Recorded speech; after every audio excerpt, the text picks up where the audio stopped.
The changing world order. The times ahead will be radically different from those that we've experienced in our lifetimes, though similar to many times before. How do I know that? Because they always have been.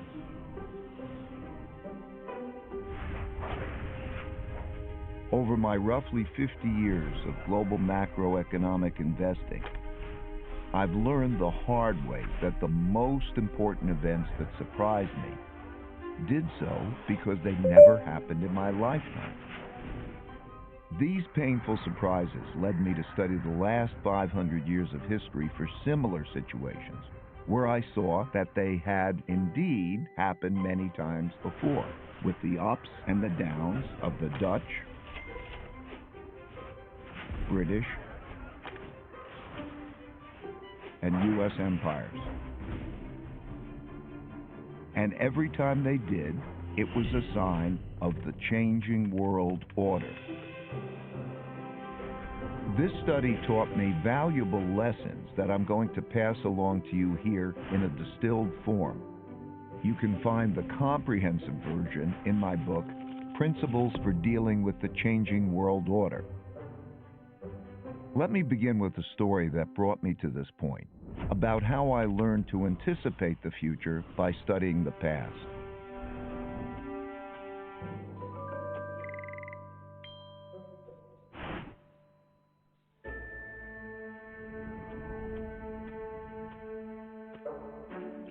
In 1971, when I was a young clerk on the floor of the New York Stock Exchange, the United States ran out of money and defaulted on its debts. That's right, the U.S. ran out of money. How? Well, back then, gold was the money used in transactions between countries. Paper money, like the dollar, was like checks in a checkbook in that it had no value other than it could be exchanged for gold, which was the real money. At the time, the United States was spending a lot more money than it was earning by writing a lot more of these paper money checks than it had gold in the bank to exchange for them. As people turned these checks into the bank for gold money, the amount of gold in the U.S. started to dwindle. It soon became obvious that the U.S. couldn't keep its promises for all the existing paper money, so people holding dollars rushed to exchange them before the gold ran out. Recognizing that the U.S. was going to run out of real money, on Sunday evening, August 15th, President Nixon went on television to tell the world that the U.S. was breaking its promise to let people exchange their dollars for gold. Of course, he didn't say it that way. He said it more diplomatically, without making it clear that the United States was defaulting. The strength of a nation's currency is based on the strength of that nation's economy. And the American economy is by far the strongest in the world. Accordingly, I have directed the Secretary of the Treasury to take the action necessary to defend the dollar against the speculators. I have directed Secretary Connally to suspend temporarily the convertibility of the dollar into gold or other reserve assets, except in amounts and conditions determined to be in the interest of monetary stability and in the best interest of the United States. I watched in awe, realizing that money as we understood it was ending. What a crisis. I expected the stock market to plunge the next day, so I got on the exchange floor early to prepare. When the opening bell rang, pandemonium broke out, but not the kind I expected. The market was up, way up, and went on to rise nearly 25%. That surprised me because I never experienced a currency devaluation before. When I dug into history, I discovered that the exact same thing happened in 1933 and had the exact same effect.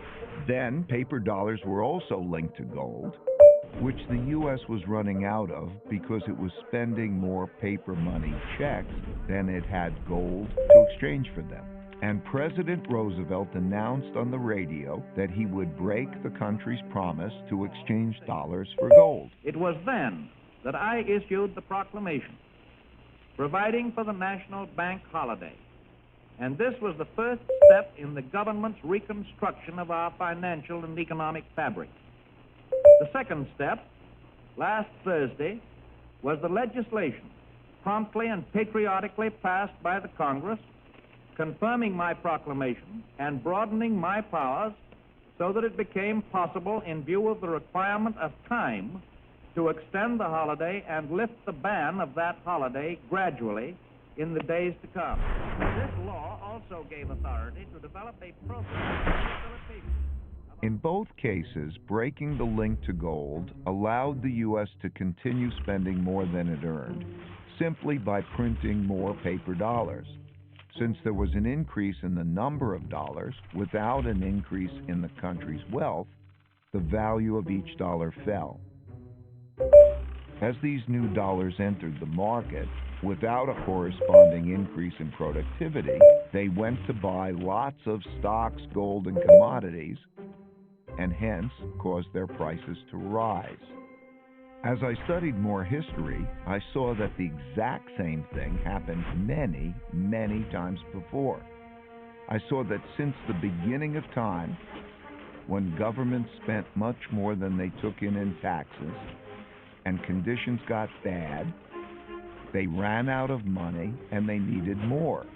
So they printed more, a lot more, which made its value fall and made the prices of most everything, including stocks, gold, and commodities, rise.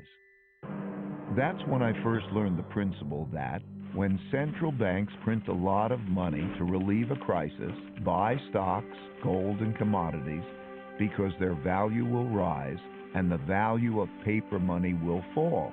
This printing of money is also what happened in 2008 to relieve the mortgage-driven debt crisis, and in 2020 to relieve the pandemic-driven economic crisis, and it almost certainly will happen in the future.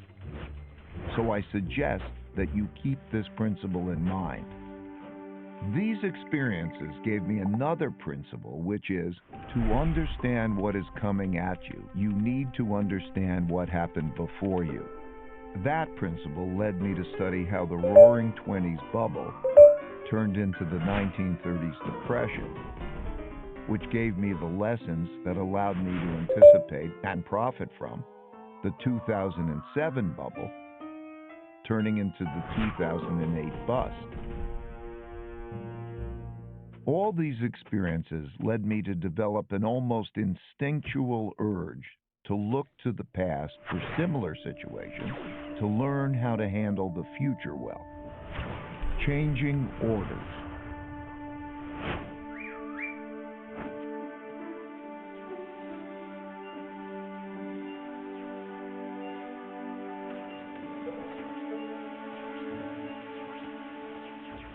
Over the last few years, three big things that hadn't happened in my lifetime prompted me to do this study.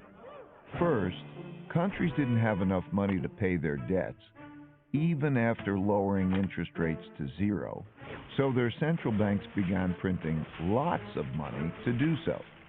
Second, big internal conflicts emerged due to growing gaps in wealth and values. This showed up in political populism and polarization between the left, who want to redistribute wealth, and the right, who want to defend those holding the wealth. And third, increasing external conflict between a rising great power and the leading great power, as is now happening with China and the United States. So I looked back. I saw that all these had happened together before, many times, and nearly always led to changing domestic and world orders. The last time this sequence happened was from 1930 to 1945. What exactly is an order, you might ask? It's a governing system for people dealing with each other. There are internal orders for governing within countries, typically laid out in constitutions. And there is a world order for governing between countries, typically laid out in treaties. Internal orders change at different times than world orders, though whether within or between countries, these orders typically change after wars. Civil wars within countries, international wars between countries. They happen when revolutionary new forces defeat weak old orders. For example, the U.S. internal order was laid out in the Constitution in 1789 after the American Revolution, and it is still operating today, even after the American Civil War. Russia got rid of its old order and established a new one with the Russian Revolution in 1917, which ended in 1991 with a relatively bloodless revolution. China began its current internal order in 1949 when the Chinese Communist Party won the Civil War. You get the idea. The current world order, commonly called the American World Order, formed after the Allied victory in World War II, when the U.S. emerged as the dominant world power. It was set out in agreements and treaties for how global governance and monetary systems work. In 1944, the New World Monetary System was laid out in the Bretton Woods Agreement and established the dollar as the world's leading reserve currency. A reserve currency is a currency that is commonly accepted around the world, and having one is a key factor in a country becoming the richest and most powerful empire. With a new dominant power and monetary system established, a new world order begins. These changes take place in a timeless and universal cycle that I call the Big Cycle. I'll start with a quick overview, then give you a more complete version, and then direct you to my book if you want more.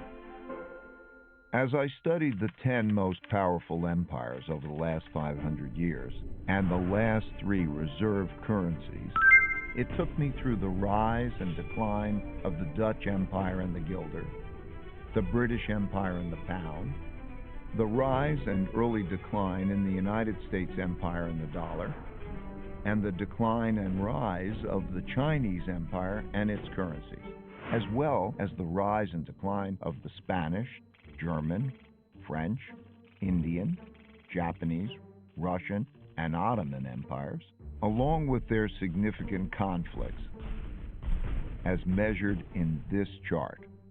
To understand China's patterns better, I also studied the rise and fall of Chinese dynasties and their monies back to the year 600. Because looking at all these measures at once can be confusing, I'll focus on the 4 most important ones: the Dutch, British, U.S., and Chinese. You'll quickly notice the pattern. Now let's simplify the form a bit. As you can see, they transpired in overlapping cycles that lasted about 250 years, with 10 to 20-year transition periods between them. Typically, these transitions have been periods of great conflict because leading powers don't decline without a fight. So how am I measuring an empire's power? In this study, I used 8 metrics. Each country's measure of total power is derived by averaging them together. They are education, inventiveness and technology development, competitiveness in global markets, economic output, share of world trade, military strength, the power of their financial center for capital markets, and the strength of their currency as a reserve currency. Because these powers are measurable, we can see how strong each country is now, was in the past, and whether they're rising or declining. By examining the sequences from many countries, we can see how a typical cycle transpires. And because the wiggles can be confusing, we can simplify it a bit to focus on the pattern of cause-effect relationships that drive the rise and decline of a typical empire. As you can see, better education typically leads to increased innovation and technology development, and with a lag, the establishment of the currency as a reserve currency. You can also see that these forces then declined in a similar order, reinforcing each other's decline. Let's now look at the typical sequence of events going on inside a country that produces these rises and declines. In a nutshell, the big cycle typically begins after a major conflict, often a war, establishes the new leading power and the new world order. Because no one wants to challenge this power, a period of peace and prosperity typically follows. As people get used to this peace and prosperity, they increasingly bet on it continuing. They borrow money to do that, which eventually leads to a financial bubble. The empire's share of trade grows, and when most transactions are conducted in its currency, it becomes a reserve currency, which leads to even more borrowing.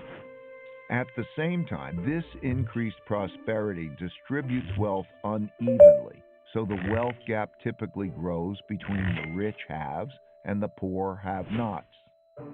Eventually, the financial bubble bursts, which leads to the printing of money and increased internal conflict between the rich and the poor, which leads to some form of revolution to redistribute wealth. This can happen peacefully or as a civil war. While the empire struggles with this internal conflict, its power diminishes relative to external rival powers on the rise. When a new rising power gets strong enough to compete with the dominant power that is having domestic breakdowns, external conflicts, most typically wars, take place. Out of these internal and external wars come new winners and losers. Then the winners get together to create the new world order, and the cycle begins again. As I looked back, I saw that these cause and effect relationships drove the cycles of rises and declines all the way back to the Roman Empire. I saw how the stories of each one of these cycles blended together with others before, during, and after, in the same way as each individual story blends with others to make the epic 500-year story that is our collective history. And like human life cycles, no two are exactly the same, but most are similar. They're driven by logical cause and effect relationships that progress through stages from birth to strength and maturity to weakness and inevitably decline. However, that's like saying a person's life cycle takes 80 years on average, without recognizing that many are much shorter and many are longer. While age can be a good indicator of future longevity, a better way is to look at health indicators. One can do that with empires and their vital signs too. I found that by watching the indicators of power change, I was able to see what stage a country was in, which helped me to anticipate what was likely to come next. Now, I'll take you through the big cycle in more detail. Give me 20 minutes and I'll give you the last 500 years of history and show you the similar patterns across the Dutch, British, U.S., and Chinese empires. 500 years of big cycles.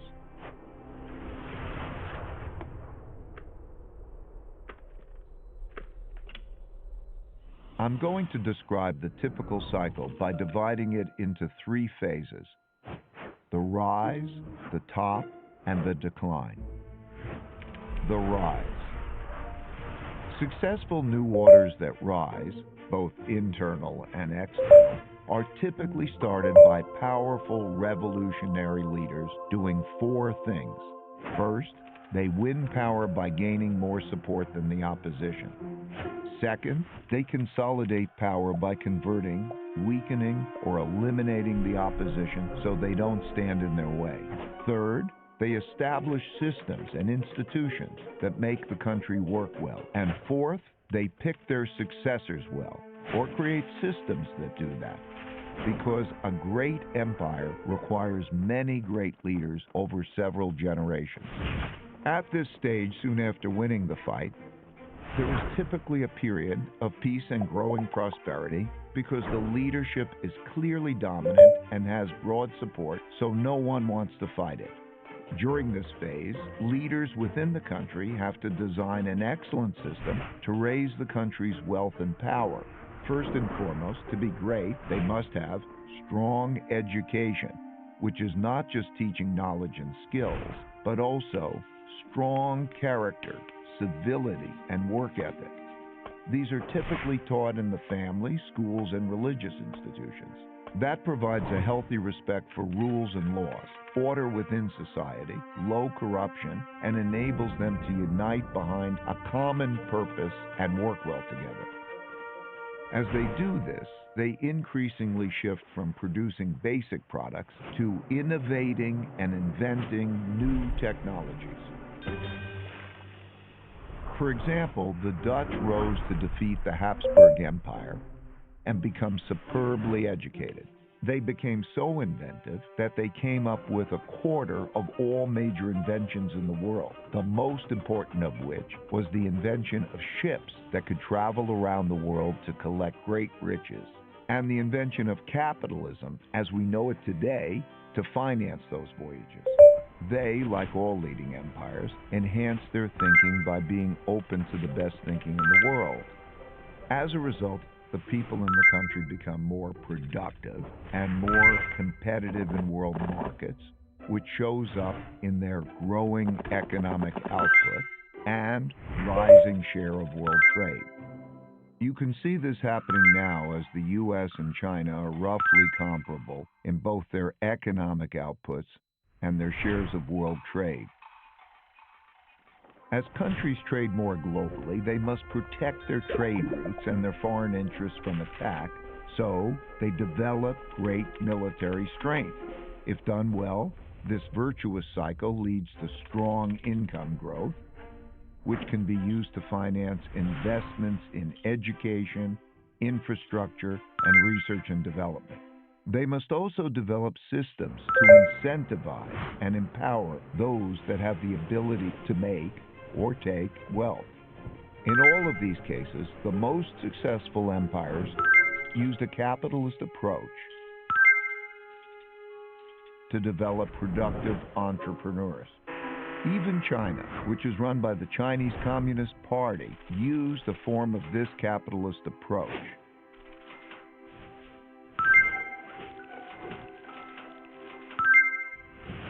Deng Xiaoping, when asked about this, said, "It doesn't matter if it's a white cat or a black cat, as long as it catches mice.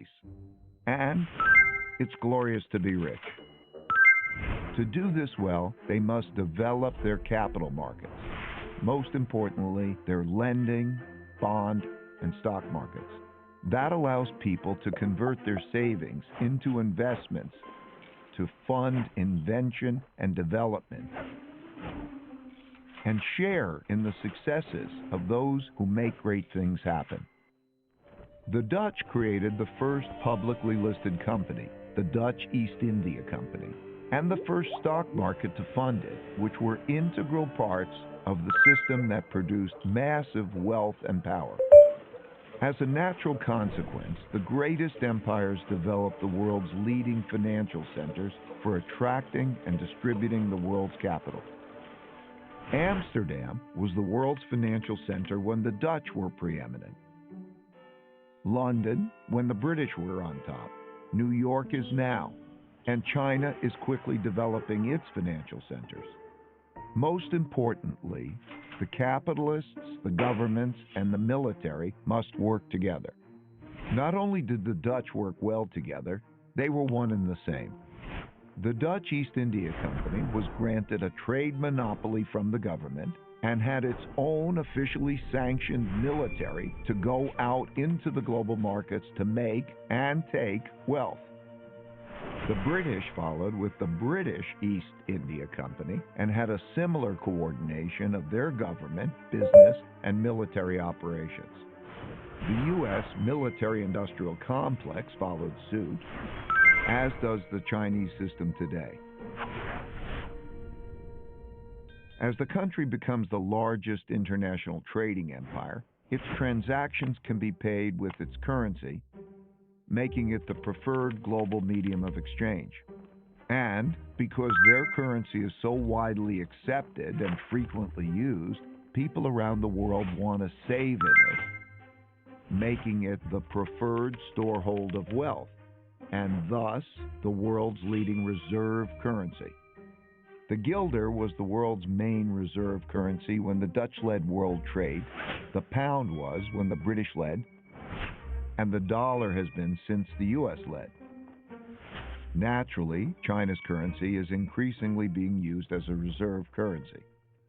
Having a reserve currency enables the empire to borrow more than other countries. That advantage is huge. Think about it. People all over the world are eager to save and hence lend back their currency to the empire. Countries without a reserve currency don't have that. And when the empire runs out of its own money, remember the United States in 1971? They can always print more. The exorbitant privilege afforded by the empire's reserve currency leads borrowing to increase and the beginning of a financial bubble. This series of cause and effect relationships leading to mutually supportive financial, political, and military powers, bolstered by the borrowing power of a reserve currency, have gone together since history began to be recorded. All the empires that became the most powerful in the world followed this path to the top.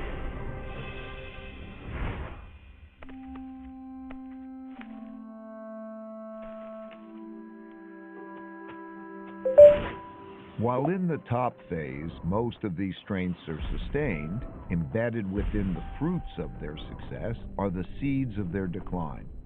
As a rule, as people in these rich and powerful countries earn more, that makes them more expensive and less competitive relative to people in other countries who are willing to work for less. At the same time, people in other countries naturally copy the methods and technologies of the leading power, which further reduces the leading power's competitiveness. For example, British shipbuilders had less expensive workers than Dutch shipbuilders. So they hired Dutch designers to design better ships that were built by less expensive British workers, making them more competitive, which led the British to rise and the Dutch to decline. Also, as people become richer, they tend not to work as hard. They enjoy more leisure, pursue the finer and less productive things in life, and at the extreme become decadent. Values change from generation to generation during the rise to the top, from those who had to fight to achieve wealth and power to those who inherited it. They're less battle-hardened, steeped in luxuries, and accustomed to the easy life, which makes them more vulnerable to challenges. The golden era of the Dutch Empire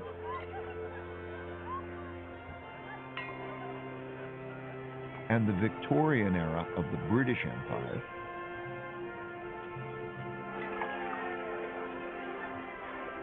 were such high prosperity periods like this.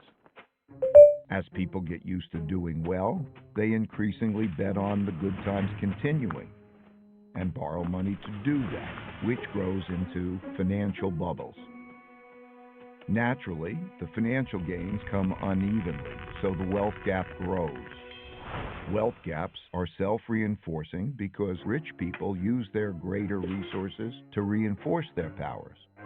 For example, they give greater privileges to their children, like better education, and they influence the political system to their advantage. This causes the gaps in values, politics, and opportunities to grow between the rich haves and the poor have-nots. Those who are less well off feel the system is unfair, so resentments grow. But as long as the living standards of most people are still rising, these gaps and resentments don't boil over into conflict. Having the world's reserve currency inevitably leads to borrowing excessively and contributes to the country building up large debts with foreign lenders. While this boosts spending power over the short term, it weakens the country's financial health and weakens the currency over the long term. In other words, when borrowing and spending are strong, the empire appears very strong, but its finances are in fact being weakened. The borrowing sustains the country's power beyond its fundamentals by financing both domestic overconsumption and international military conflicts required to maintain the empire. Inevitably, the cost of maintaining and defending the empire becomes greater than the revenue it brings in, so having an empire becomes unprofitable. For example, the Dutch Empire overextended around the world and fought war after increasingly expensive war with the British and other European powers to protect its territory and trade routes.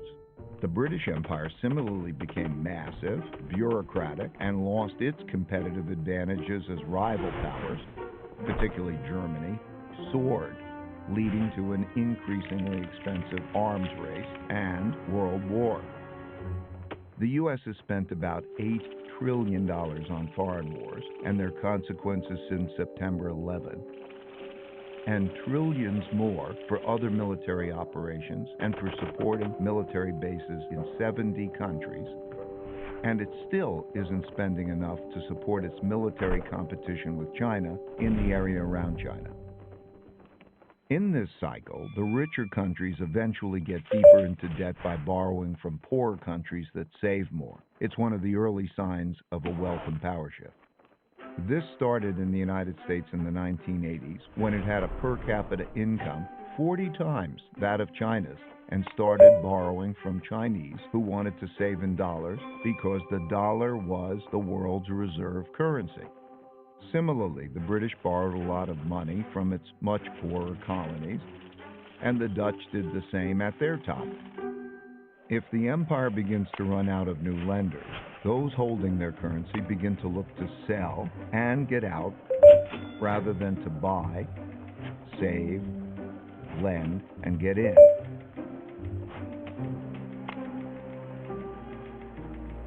And the strength of the empire begins to decline. The decline. The decline comes from internal economic weakness together with internal fighting or costly external fighting or both. Typically, the decline comes gradually and then very suddenly. When debts become very large and there is an economic downturn and the empire can no longer borrow the money necessary to repay its debts, the financial bubble bursts. This creates great domestic hardships and forces the country to choose between defaulting on its debts or printing a lot of new money. It always chooses to print a lot of new money, at first gradually and eventually massively. That devalues the currency and raises inflation. For the Dutch, this was the financial crisis brought about by financial excesses and paying for the Fourth Anglo-Dutch War. Similarly, for the British, it was paying for its financial excesses and its debts from the two world wars. And for the U.S., it's been 3 cycles of debt finance booms and busts since the 90s, with the central bank stepping in each time with stronger measures. When the government has problems funding itself, when there are bad economic conditions, and living standards for most people are declining, and there are large wealth, values, and political gaps, internal conflict between the rich and the poor, as well as different ethnic, religious, and racial groups, greatly increases. This leads to political extremism that shows up as populism of the left or the right. Those of the left seek to redistribute the wealth, while those of the right seek to maintain the wealth in the hands of the rich. Typically, during such times, taxes on the rich rise, and when the rich fear their wealth and well-being will be taken away, they move to places, assets, and currencies they feel safer in. These outflows reduce the empire's tax revenue, which leads to a classic, self-reinforcing, hollowing out process. When the flight of wealth gets bad enough, governments outlaw it. Those seeking to get out begin to panic. These turbulent conditions undermine productivity, which shrinks the economic pie and causes more conflict about how to divide the shrinking resources. Populist leaders emerge from both sides and pledge to take control and bring about order. That's when democracy is most challenged because it fails to control the anarchy and it is when the move to a strong populist leader who will bring order to the chaos is most likely. As conflict within the country escalates, it leads to some form of revolution or civil war to redistribute wealth and force the necessary big changes. This can be peaceful and maintain the existing order, but it's more often violent and changes the order. For example, the Roosevelt Revolution to redistribute wealth was relatively peaceful and maintained the existing internal order, while the French Revolution, the Russian Revolution, and the Chinese Revolution were much more violent and led to new internal orders. This internal conflict makes the empire weak and vulnerable to rising external rivals who, seeing this domestic weakness, are more inclined to mount a challenge. This raises the risk of great international conflict, especially if the rival has built up a comparable military. Defending oneself and one's empire against rivals requires great military spending, which has to occur as domestic economic conditions are deteriorating and the empire can least afford it. Since there is no viable system for peacefully adjudicating international disputes, these conflicts are typically resolved through tests of power. As bolder challenges are made, the leading empire is faced with the difficult choice of fighting or retreating. Fighting and losing is the worst outcome, but retreating is bad too, as it cedes progress to the rival and signals that the empire is weak to those countries that are considering which side to be on. Poor economic conditions cause more fighting for wealth and power, which inevitably leads to some kind of war. Wars are terribly costly. At the same time, they produce the tectonic shifts that realign the new orders to the new realities of wealth and power in the world. When those holding the reserve currency and debt of the declining empire lose faith and sell them, that marks the end of its big cycle. Of the roughly 750 currencies that existed since 1700, less than 20% now exist, and all of them have been devalued. For the Dutch, this happened after their defeat in the Fourth Anglo-Dutch War, when they weren't able to repay the massive debts they built up during it. This led to a run on the Bank of Amsterdam and a desperate sell-off, forcing massive money printing, which devalued the currency and the empire into irrelevance. For the British, this happened after World War II, when despite their victory, they could not repay the massive debts they borrowed to fund their war effort. This led to a series of money printing, devaluations, and sell-offs in the British pound as the U.S. and the dollar emerged dominant and created a new world order. At the time of this recording, the United States hasn't yet reached this point. While it has massive debt, spends more than it earns, and funds this deficit with more borrowing and printing huge amounts of new money, the big sell-off in dollars and dollar debt hasn't yet begun. And while there are great internal and external conflicts occurring for all the classic reasons, they've not yet crossed the line to become wars. Eventually, out of these conflicts, whether they're violent or not, come new winners who get together and restructure the losers' debts and political systems and establish the new world order. Then the old cycle and empire ends and the new one begins, and they do it all over again.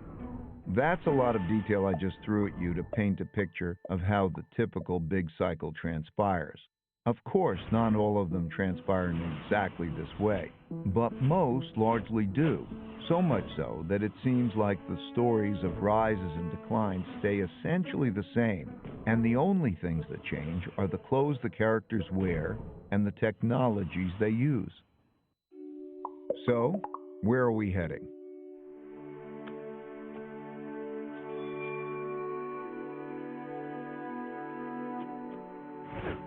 The future.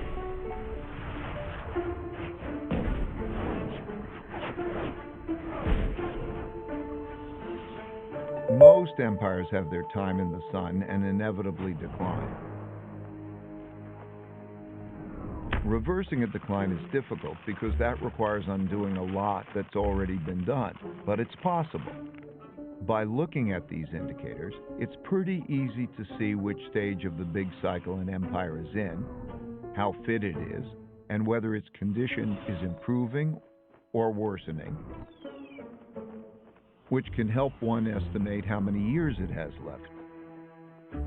Still, these estimates aren't precise, and the cycle can be extended if those in charge pay attention to their vital signs and improve them. For example, knowing that a person is 60 years old, how fit they are, whether they smoke or not, and a few other basic vital signs, one can estimate the person's longevity. One can do that with empires and their vital signs too. It won't be precise, but it will be broadly indicative and give clear direction on steps to take to increase longevity. It's most often the case that a nation's greatest war is with itself over whether or not it can make the hard decisions needed to sustain success. As for what we need to do, it comes down to just two things: earn more than we spend and treat each other well. All other things I mentioned, strong education, inventiveness, being competitive, and all the rest, are just ways of getting at these two things. It's easy to measure if we're doing them. So like people who want to get fit, let's get on the program and improve our vitals. Let's do that individually and collectively. My goal for sharing this picture of how the world works and a few principles for dealing with it well is to help you recognize where we are and the challenges we face, and to make the wise decisions needed to navigate these times well.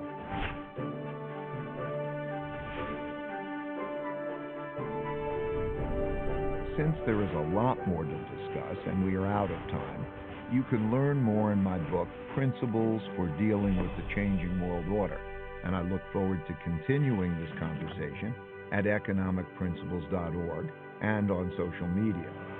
Thank you, and may the force of evolution be with you.